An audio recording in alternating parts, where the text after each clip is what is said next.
Hey everybody, it's Romania Black, and we are on episode 8 of Stars Align. And oh buddy, last episode was probably my favorite of the series so far. It had all of the action with the match, it had connections to the characters, and then it went beyond that and had characters from the rival team, mainly the ace of the other team, coming and hanging out with the characters. So it was a really, really cool Arashi hanging out with them. So it was a really cool episode that did so many different things in terms of character development, setting up the sport, the matches, the animation was really good, the music was good. It was definitely the best episode of the series so far, and probably my favorite in terms of all the episodes together. Some of the other episodes have had better twists and turns with the dad and Maki, and have had maybe more emotional moments. But this one, episode 7, was just really, really good. But as you all per my reactions in other series, episode 8 in a series is usually a good episode. I don't know what it is about it. 8's my lucky number. So I always think, okay, episode 8 is going to be special. And it hasn't let me down yet, especially with series that are only 12 episodes long, or 13 episodes, or 11 episodes. Episode 8 is usually a nice episode indeed. So I'm very excited for this one, and I don't know what to expect, but I'm excited to hear what's going to be happening. Some people have noted, they're like, oh, episode 8's my favorite. And I'm like, okay. And that's not really a spoiler to me. If people are like, oh, episode 8's my favorite, I'm like, as long as you don't tell me why, I don't really consider it a spoiler. But I try not to get myself too hyped up when people tell me their favorite episode's coming up. I try not to get too hyped because I don't want to let myself down. I've done that with movies before where people are like, oh, that movie's amazing, and then I go into it and I'm like, oh, it was okay. But in any case, I am excited to see what is going to happen with our boys. Now that the one match, the practice match, is over, there's stuff behind the scenes slowly taking shape.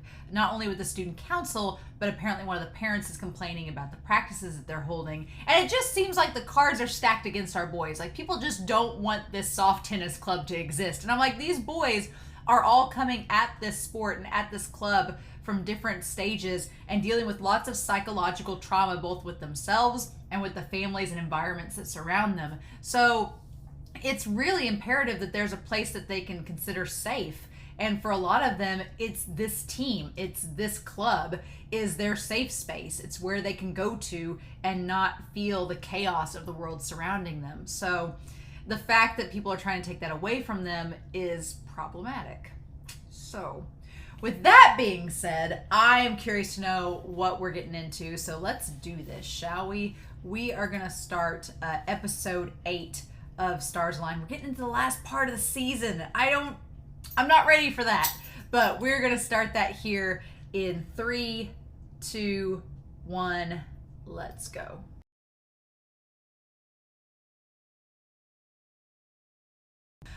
I could have done without that melodrama at the end.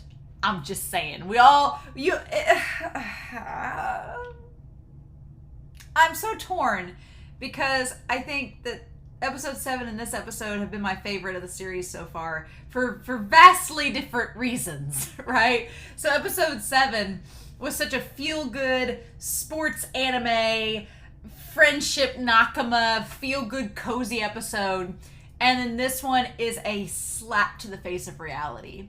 And the worst part is they didn't have to include that melodramatic moment at the end between the mom and Yuta.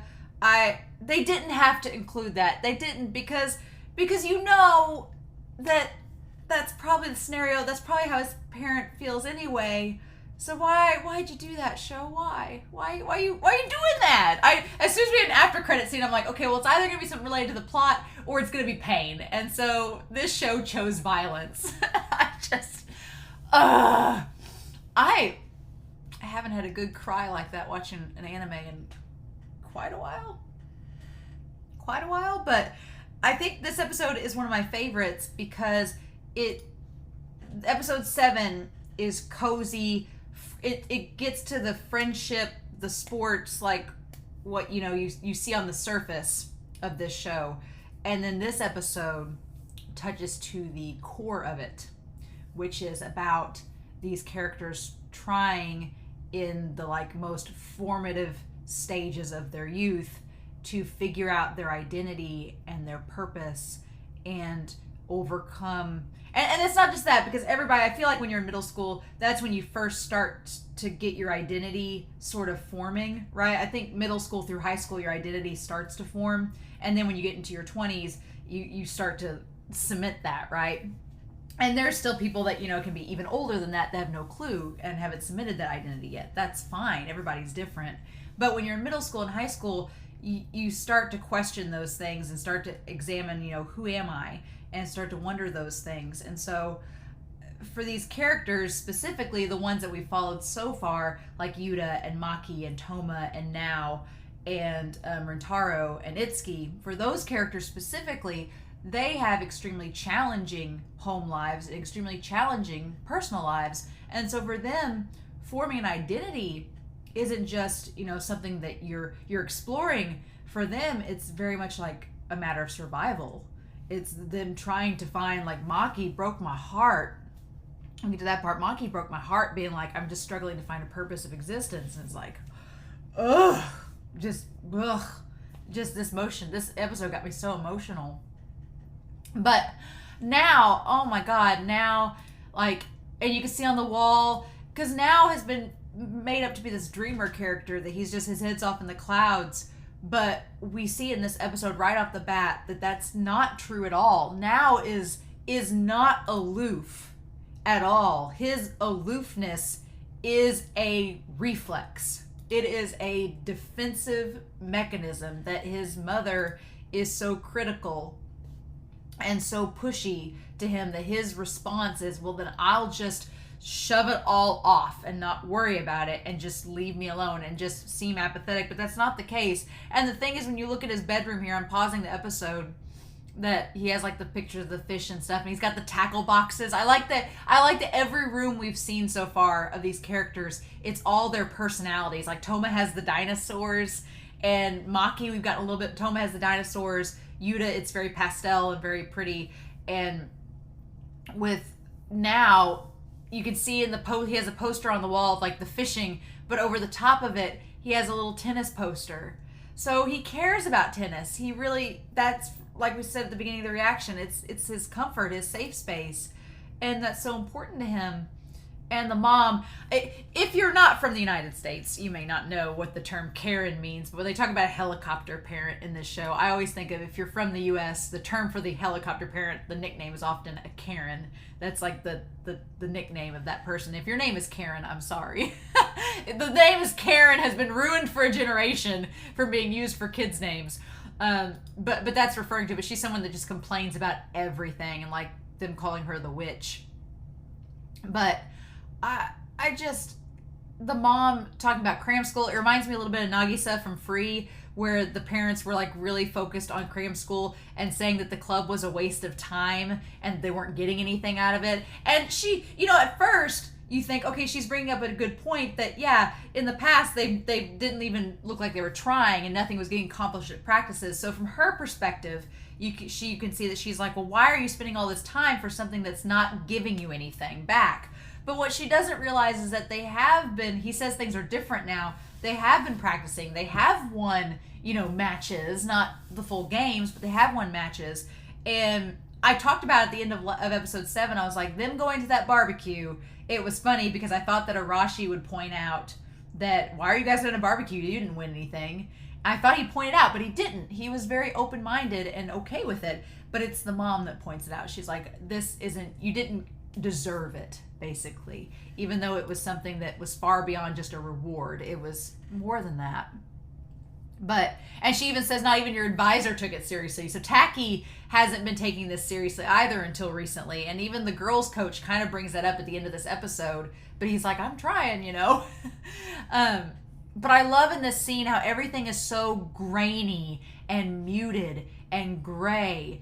And now, if you notice him in this episode, he's using that pen to kind of like relieve stress. And the idea of drawing and escapism is something that's really talked about in this episode too, between Now and Mitsu. And that line where she's like, I'm your mother, you know, and he's like, I didn't choose that. It's like, oh, that's such a heavy line. It's such a heavy line. It's like, oh my God, ugh. And that just sets the tone for this whole episode. But I love that amidst all this muted, faded colors, the one thing that stands out through that entire scene that is the most colorful, vibrant thing in his life, aside from the tennis poster, is the soft tennis bag. And that perspective of now, that he's not just a dreamer, him being that way is by choice. That it's his. Whereas Maki has control as his grapple on reality and his way to control the chaos. For now, it's just to find an escapism, to just get out of his head, because he's got all this going on seemingly in his head with his mom and cram school. He's like, I just need to get away from it. And oh my God, this episode, it's so good, but it's so heavy at times. Oh my God. So, okay, I'm gonna skip the OP here. So yeah, the mom complaining, Sukanose, and the principal saying that discipline is the way to. I like that the discipline is we just won't let them play for a week. Like, I guess that's to pacify the parent that they got what they wanted. They don't get to play for a week. But I'm like, really? That's your solution? It's like, and I love the gestures here. Like the principal rubbing his thumbs. Like he's not happy about it either. He's like, I don't really agree with it either, but the mom's being problematic, and so we got to do something. And you could tell that the art director looks really disappointed too. He's just like, what about the kids themselves? I like that. Yeah, the principal's like, well, we need to pacify the parents, and the art director's like, what about the kids? Because they've been working so hard on this.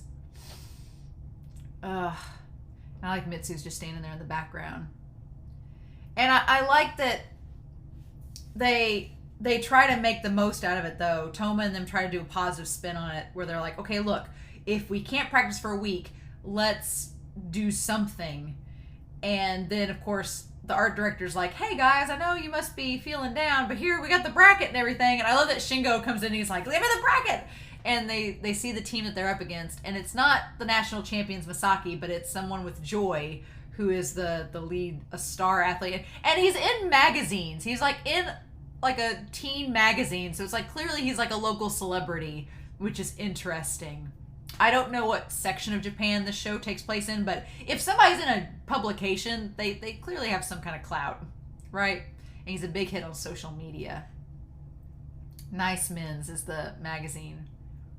Joy Kusakabe, being like this big, tall 14-year-old. Should be against the rules. I love how Mitsu is like so involved in this now. We don't know much about Hatanuka. And so, of course, their strategies is we gather data. So how can we do this? But I like the twist that the school... It's so funny because I was talking about Haikyuu in the reaction. You know, in Haikyuu with the volleyball sport, people just... You know, I think of Kageyama sneaking in with the baseball cap, and he just goes up to the window and watches them play the game. And that's... and nobody stops him. And even when Hinata and Kageyama sneak onto Shiratorizawa's grounds, the one guy is just like, you don't go here, leave. But they don't get in trouble. Here, these middle schoolers are like, we could get arrested if we get caught. But I like the catch that all these girls keep oogling this Joy guy to the point where the law enforcement's like, just let them oogle him. They're not playing tennis against them, so there's no harm, no foul. And so that's where Yuta gets the idea to sneak in. But, oh my gosh. And the sisters, Yuta's sisters being so supportive and being like, oh yeah, we'll loan you this. And we can do that. And they're like, keep this a secret from Mom. And they're like, of course. And it's our little secret. Like the sisters being supportive. And then we cut back to now. And God, the visual storytelling here and the way that this narrative works, it doesn't have to tell us anything Now is thinking. That's what's so good about this show, is that this whole scene, and I also want to note that their house is so bare. There's like one photo on a counter, and that's it. Everything else is very minimal. It's very minimalist. It's very bare. It's very open space. There's just nothing there. It's empty. and there's no father there, so we don't know if he's like away for work or if the parents are divorced or if he's dead. We don't know, but the fact of the matter is he's not there, he's not present, and the house is just so bare and muted. It's just very quiet and eerie. But that visual storytelling, that whole scene with Now and his mom, he's just sitting there poking at the food. He's not eating it. He's just sitting there just hammering away at it, clearly not interested in what she has to say.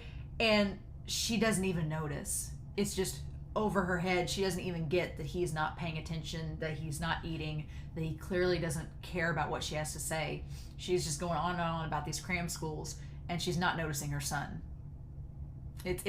And we don't have to see any interior monologue. We don't have to get any like thoughts or him saying it. It's just that one physical, nonverbal communication to us that something is wrong and he does not like this. And we get that later on when he's just scratching in the notebook. Like, he's clearly unhappy with the situation and he doesn't know what to do about it. I'm like, I want Toma to hug him. I want the power of Toma's hugs to reach through this screen. But I like that the guys instantly say Mitsu is going to be the one to peep. And she's like, no. Do I look like somebody that fangirls? Like, I love that. And then Yuta comes up with the idea. And yeah, while they're all listening to Yuta and Maki, Nao's the one scribbling in his notebook. But again, that relates to Nao's whole personality of using the distraction, like constantly keeping himself distracted as a means of not having to focus on the problems that are plaguing him. Oh my gosh, this episode and the way that it uses so many little nonverbal cues and things that you wouldn't normally think about is so masterful. I absolutely love it. I'm like, I don't even know where to start. And like, all the characters have different reactions and different animations to how they feel, and it all is very in character. Like the boy with freckles, I always forget his name. He's just sitting there like clearly distraught. Whereas Haiji's voice actor, his character, Tsubasa, is like just like frustrated. But yeah.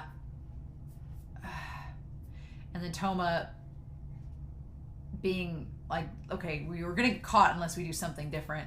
And then Yuta having the idea about going incognito. And Yuta's like, okay, we need somebody else to go with me to make this believable. And Mitsu, I like the idea of Mitsu as the distraction. And Maki is, to be fair, I thought it was going to be Now. I thought that she was going to say Now should go with Yuta. But Now's kind of dealing with a lot of his own stuff. So it's like, yeah, maybe Now's not the best. He's not in the best headspace for this. So Maki is clearly the other choice for this. But and that kind of connects to how Maki and Yuta have built up their relationship over the course of the episode, over the course of the series, that Yuta and Maki have become so close with each other. But yeah, so then we get the scene of Yuta and Maki, and I like that Toma and Mitsu are just hanging out, reading. Like, they've just been sitting there all afternoon while we're having this deep, like, existential conversation here in the bedroom. And I like in Yuta's room, everything is really close. Or are we at Maki? No, we're in Maki's, aren't we? We're in Maki's apartment, aren't we? Let me backtrack a second. Are we in Maki's apartment? I think we are. Yes, we are. Okay, so we're not at Yuta's home. We're at Maki's apartment. So Maki's apartment, everything is really close together because there's not a lot of space, because they don't have a big floor plan. Like, his bed and his desk are like right up next to each other. I like the funky animal there and the telescope. I'm like, how did he get the telescope? But his mom probably got it for him. But yeah, all the different clothes and everything that Yuta's brought from his sisters. And I wondered from the start of this, I'm like, Maki's perspective on everything is so open-minded and fresh, and we hadn't seen a lot of the mom. So I was like, I wonder where Maki gets that from. And we find out that the friend of the mom from the earlier episodes, I think it was episode 2, is trans, was a woman and has transitioned to being a man. And I didn't even put that together when we first saw him in the episode at the start. I didn't even put it together. But there's so much that's good about this conversation. There's so much. It's like, where do you start? Where do you start? The symbolism of the mirror and the makeup. And we get that shot and we don't see Yuta's face, but we see his reflection in the mirror of how he feels. And he looks kind of distraught. I have no idea what I want to do or who I want to be, which is so many people, right? There's this friend of my mom's, and you'd think you're looking at a man, but they're officially a woman. And then, of course, you just like, really? And then FTM is female to male. And he actually told me in person. And then there's this, the story is so beautiful and relatable, because I have friends that are trans, and it's kind of, it's just the normalization of it all, that like Maki's, that their mom's friend, like he helped raise Maki basically, and I love that makes so much sense. All the happy moments of Maki, like in that childhood shot, like the dad is nowhere in sight, but it's the mom's friend that's there, like lifting Maki up and being there and saying my mom was busy all the time, so when she couldn't take care of me, he stepped in. And yeah, just that open-mindedness, I think of him as my family. So yeah, like that explains so much of why Maki's view is like it is. And then Maki explaining what he told him, saying he didn't feel like his gender was right when he was young. And I feel like there's like no anime, not only anime, but there's no like Western show or anything that I've watched that touches upon this subject matter in such a casual and honest, genuine way.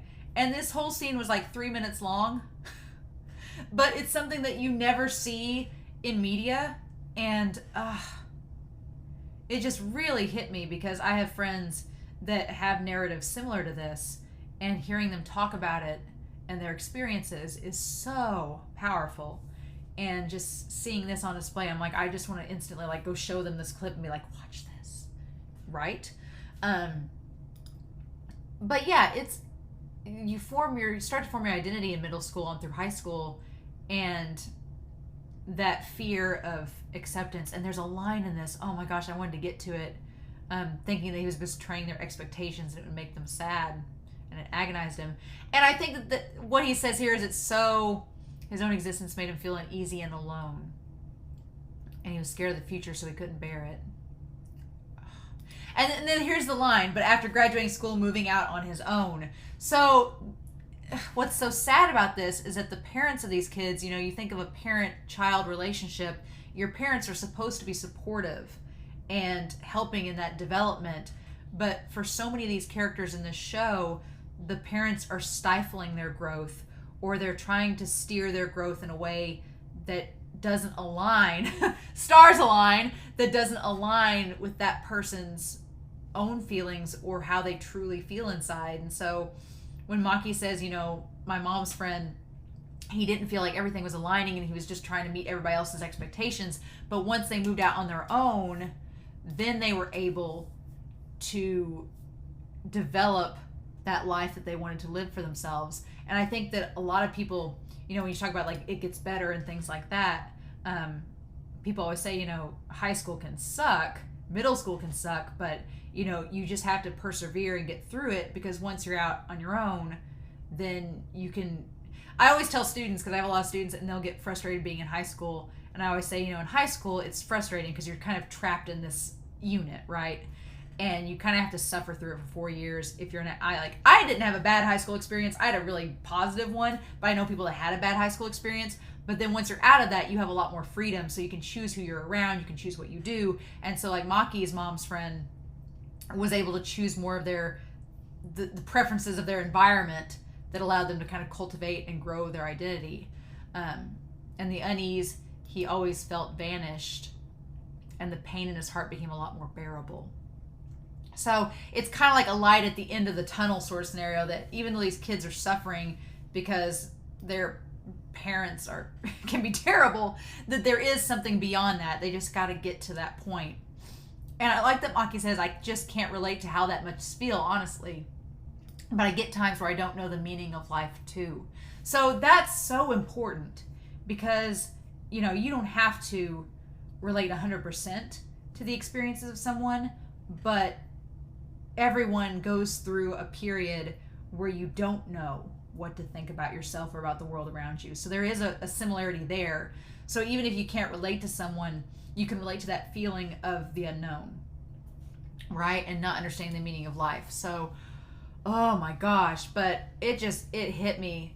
I think what hit me the hardest was the fact of how just genuine and sincere Maki was. Like, it wasn't meant to be melodramatic. It wasn't like amped up. There wasn't a dramatic like music sting, or it wasn't like built up. There was no yelling. There was no crying, unless you were me. There was just none of that. It was just so straightforward and simple and pure.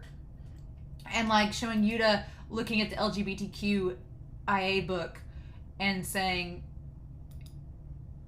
that he's non-binary, but it doesn't feel, I love that. It doesn't feel right to be categorized.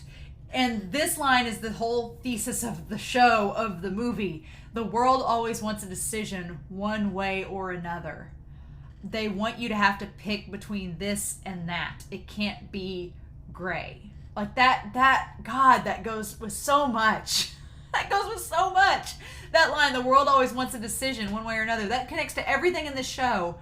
The idea of the council wants them to either win a game or quit. The parents either want them to have practice or not. Toma's like, we either disband or we win the game. Maki's like, I either give my dad money or I don't. Like, it's just everything is pitted A versus B. You need to make a choice. You can't just be wishy-washy, is what the show is putting out there. But Yuta and Maki are like, that's not how reality works, right? God, that line. That line is so good. So good. Being unsure makes issues. And so that's the thing. It's like, we don't want there to be issues, so just make a choice and then move on, and we don't have to worry about it. We don't have to think about it if we just make a choice and stick with it, right? But that's not how things work. And then Yuta questioning, who does he want to become? God. And then Maki, you're not the only one. I'm the same way. And then, oh God, that line, I feel so out of place just by living sometimes. Like, that's hard. That's such a hard. And he says it like, the animation has him like smiling. And I'm like, that is some deep stuff. And then Yuta's like, oh, out of place. And he's like, it feels like something's wrong, but I don't know what. And in my head, I'm thinking, well, what's wrong is that your dad is a big problem there. Ah. But, yeah, I just, oh my gosh. It's hard because you don't, Maki even says, you have time to figure all that out. Like, you don't have to make a decision. I feel like, too, sometimes when you're young, you feel like you have to make a decision and stick with it. And that's not it at all. Like, you can make a decision and change your mind down the road. You can alter that decision. I think people they're in LGBTQ plus and in those communities and on that on spectrums of that, it's totally fine to change your mind and be on a spectrum and go back and alter that decision. Like, there's nothing set in stone. It's not like Little Mermaid where you sign a pact in blood at the end and Ursula takes it and is like, okay, you can't change now. It's not like that. Reality is you can change your mind, and as you grow up and you form your identity, and it changes over time and it changes as you get older, and that's okay. I think Maki's whole thesis of that's okay if you change is so poignant. And oh my God, that whole conversation was so good. Because that just connects with me on a lot of different levels, like with friends, with myself, with lots of things. So that's So then they sneak in there, and we see the friend that had quit in episode 1 to go chase girls, and apparently he's joined the basketball club, like he said he would, and off to his match, but he gets distracted by Yuta and Maki as girls. And Yuta is very convincing. Yuta looks beautiful as a woman. And Maki, it's funny because Maki's convincing, but you clearly see Maki's face is it's clearly the wig. The wig color doesn't match his eyes properly. And so I think that's what throws it off a little bit. But let it be known that I think Toma's just like, I'm not interested. Because the friend is like, oh, hey, Toma, are these your girlfriends? He's like, no, no. And I like these, like, we don't need you to talk to them because it'll give it away. But Mitsu, her stepping up and being the distraction of those girls. And here's the thing, like, if you've watched this series, seeing Mitsu at the start of the series when she was struggling with those girls bullying her, and she'd just run away. Like her instinct was to run away from everything, and she stuck it out there for those guys and those girls stomping on her feet and yelling at her, and she toughed it out to give those guys time to record. Like the Mitsu in episode 1 wouldn't have dreamt of that. Like she would have ran away instantly. And for her to stick around, and then those guys are so supportive of her. They're like, oh, they scuffed your shoes up. Rentaro offers to clean it up for her. And they're like so supportive of Mitsu. Like, I feel like she's like become their little sister, and they just all want to protect her. And I'm like, oh, my heart. And I'm like, show, you gave us Now and all this pain with him. You give us Yuta and Maki having this existential crisis conversation. And I think that my heart can't take any more. And then you have Mitsu going to Taki. And I don't know why I didn't put 2 and 2 together. I was like, oh, she's an artist, and he's the art sponsor. I should have put 2 and 2 together that she was going to talk to him about art eventually. But it never crossed my mind. That whole connection of their passions never crossed my mind. The worst part about this is the conversation she has with the art instructor with Taki. I feel like it's setting up for a later conversation that probably isn't going to come. And that's so frustrating because he doesn't get a chance to give her an answer. She gives him the notebook and says, will you look at my drawings? And it's almost like she's asking for validation. She's like, am I good enough? And I don't know about y'all, if you all draw or anything, but I've drawn, like, doodling is like a passion of mine. Like, I just love doodling. I am no artist. I am not good. I get on Twitter and look at everybody and I'm like, oof. But it's something that I am passionate about, that I like. But there's always that question of self-worth and validation. And art is subjective. It's the most subjective thing in the world. Because there is no such thing as good with art, right? It's all personal perspective, and one person's, what they view as amazing, another person can look at it and not find value in it at all. So it's so subjective. So her even having to ask that, you can tell that he doesn't want to answer her immediately because he knows that the answer is there is no. You get validation for your own work. I can't tell you whether your work is valid or not, right? And I felt like that conversation was building up to something that was going to get returned upon later. And we still have, 4 more episodes. We still have 9, 10, 11, and 12. We still got 4 more episodes. So maybe it will be. Maybe it will get touched upon in one of those 4 episodes. Maybe we'll come back to that conversation with Taki and her. Don't spoil me. Don't give me the answer.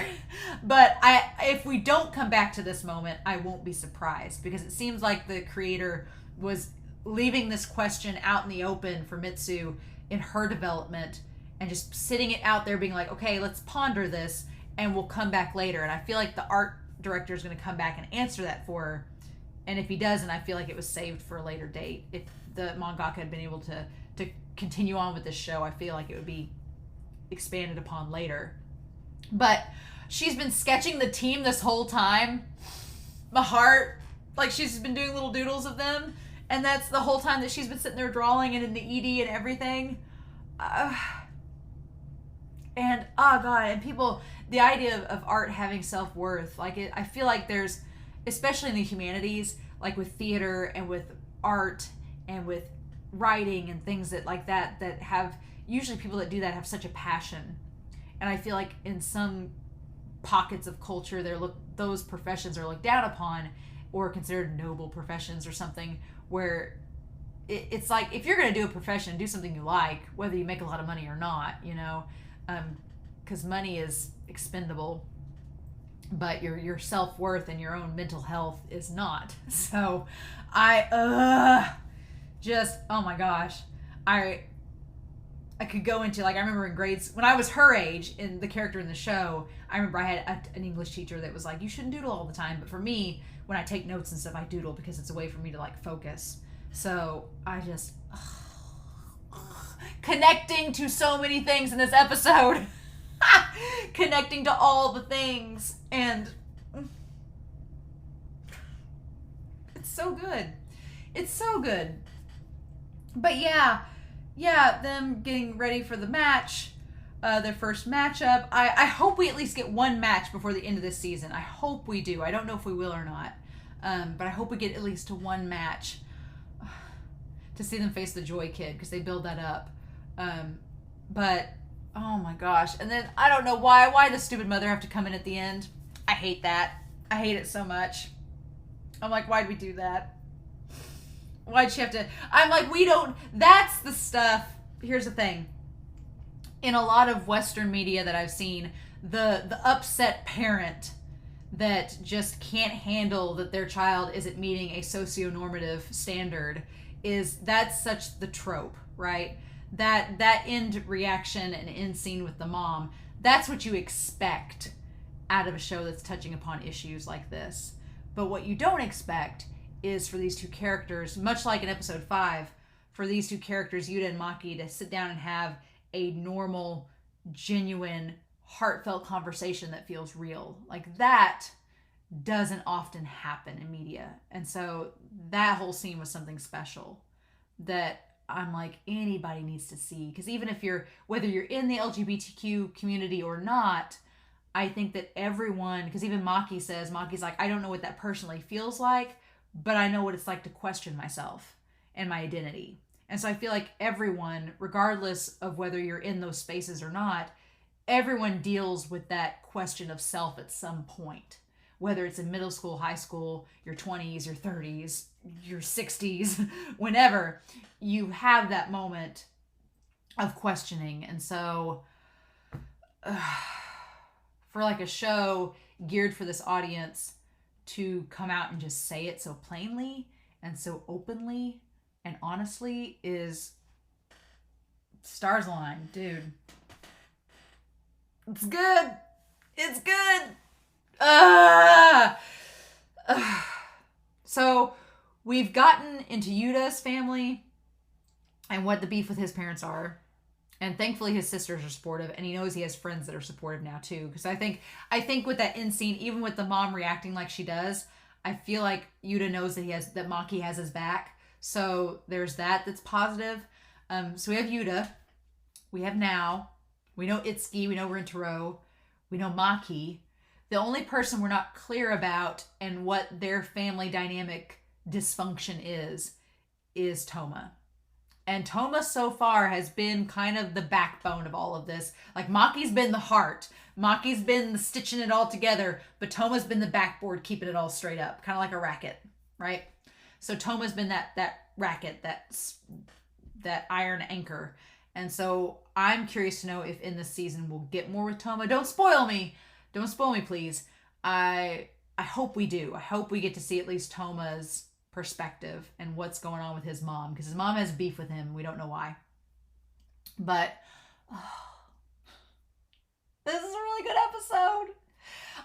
This episode, episode 7, have been my favorites. But like I said, episode 7 is my comfort blanket, and this is like a deep breath, like a deep exhale. Poof. So yeah, no big deal. I'm curious to know your thoughts down below of what you all think about this episode, but it's really good. I'm really curious to know what you all thought. Please don't spoil me, but we've only got 4 episodes left, so it's like, can't believe it. Cannot believe it. So, but we'll cross that bridge when we get to it, won't we? So, in any case, I hope you all have a wonderful week. Please stay safe. Take care. And I'll be back soon with episode 9 of Stars Align. Bye.